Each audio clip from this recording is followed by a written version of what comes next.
नमस्कार विद्यार्थी मित्रांनो, आजच्या या व्हिडिओमध्ये आपण बढतीचा अर्थ सांगून बदलीचे मार्ग स्पष्ट करणार आहोत।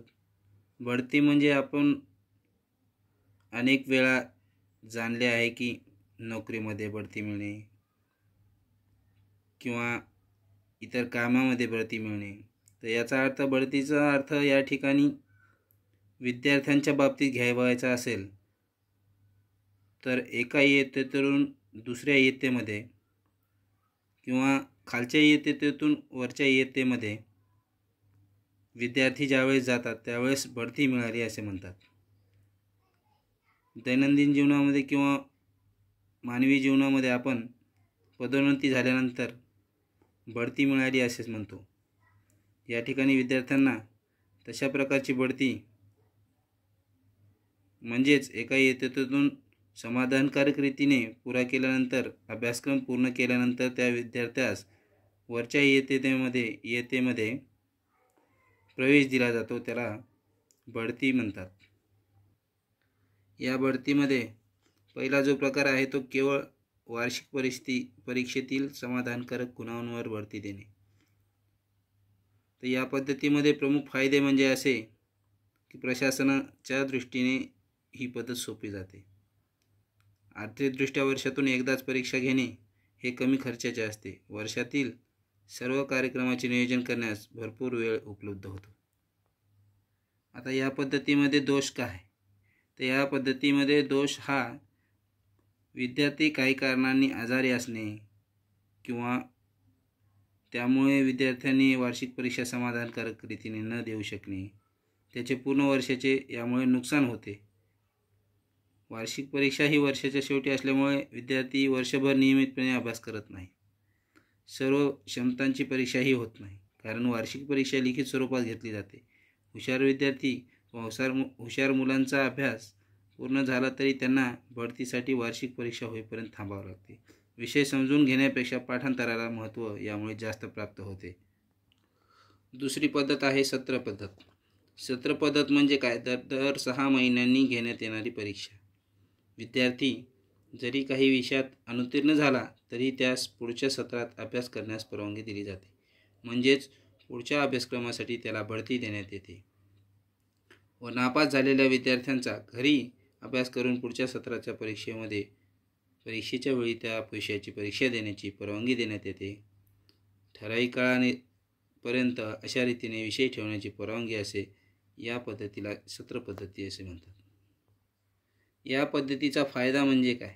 तर या पद्धतीचा फायदा असा की विद्यार्थ्यांना त्यांच्या पूर्ण वर्षाचे नुकसान होत नाही, हुशार मुलांच्या प्रगतीस अडथळा येत नाही।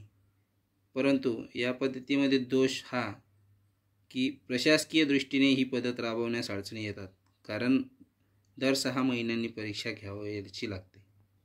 त्यामुळे खर्चाचा अतिरिक्त ताणही येतो, नियोजनही करणे थोडे अवघड जाते। अशा प्रकारे पुढची जी पद्धत आहे ती 6माही किंवा वार्षिक बढतीची पद्धत।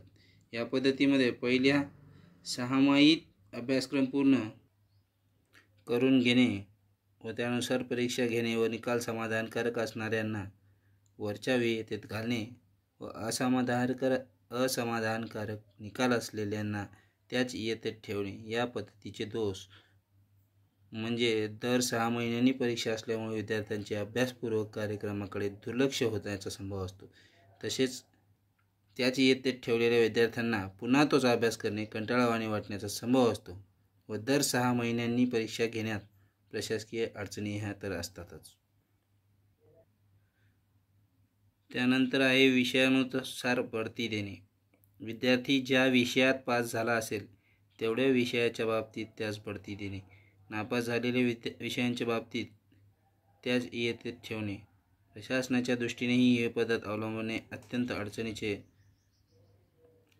असते। या सर्वांमध्ये अडचणीचे प्रमाण जास्त असल्यामुळे शेवटची जो पर्याय आहे तो पूर्ण वर्षातील कामांचे मूल्यमापन करून बढती देणे हा सर्वात योग्य पर्याय विद्यार्थ्यांच्या बाबतीत बढतीच्या बाबतीत लागू होतो किंवा योग्य वाटतो। अशा प्रकारे चाचणी परीक्षातील गुण, 6माही व वार्षिक परीक्षांतील गुण, गृहपाठ व वर्षातील सर्व कामांचे पूर्वनिश्चित निकषाच्या आधारावर मूल्यमापन करून विद्यार्थ्यांना बढती देणे हे या पद्धतीचे ध्येय आहे. या पद्धतीत काही कारणांनी विद्यार्थी केवळ वार्षिक परीक्षेत चांगले गुण प्राप्त करू शकला नाही तर त्याचे फारसे नुकसान होत नाही. विद्यार्थी वर्षभर कार्यरत राहतो. विद्यार्थ्यास सर्व क्षमतांचा विकास करण्याची संधी मिळते. त्यामुळे भारतामध्ये सद्यस्थितीत हीच पद्धत उत्तम असे समजण्यास हरकत नसून या पद्धतीनुसार विद्यार्थ्यांना शालेय जीवनामध्ये त्यांच्या वर्गातील बढतींच्या बाबतीत विचार करणे योग्य ठरते.